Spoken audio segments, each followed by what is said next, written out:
že si tu.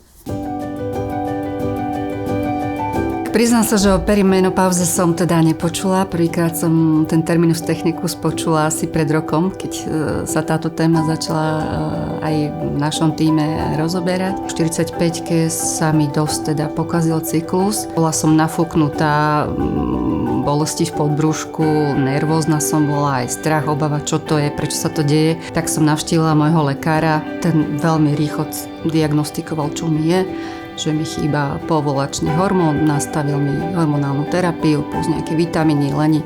Urobíme reštart organizmu. Prichádzala nejaká taká zvláštna únava, zabudanie. Ja som sa pristiala si študujem Alzheimera. Takisto som sa začala budiť s takými úzkostiami, strachom. Dokonca až taký pocit, že čo som vyviedla, čo mám taký strach. Človek zrazu nebol taký ako predtým, že niečo bolo inak.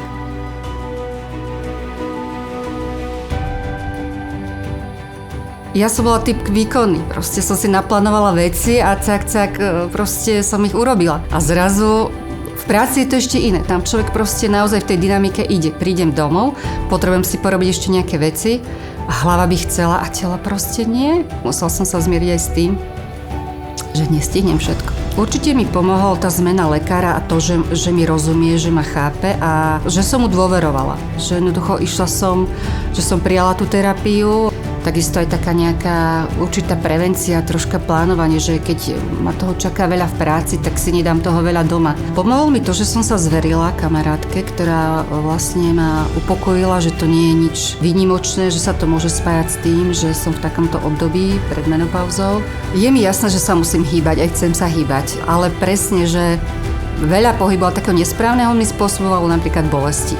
Tak som pochopila, že chôdza je to, čo je také aj prirodzené a robí mi dobre. Kúpila som si Nordwalking paličky, takže moje deti sa smejú, ale aj rada používam so psíkom. Čiže čo najviac chodiť peši, potrebujem aj silový tréning, ale nemám veľa času chodiť zvlášť ešte do fitka. Tak som si povedala, že využijem čas popri práci, zvlášť teda doma, že medzi kuchyňou, kúpelkou, do pračky, si dám nejaký drep, kliky o stenu, vyslovene taký exercise snacks. Potom som aj svalovicu prvýkrát mala, keď som to prehnala.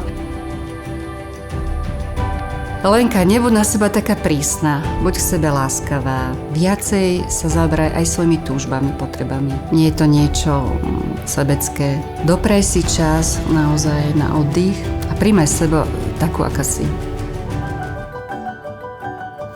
A stále som to ja.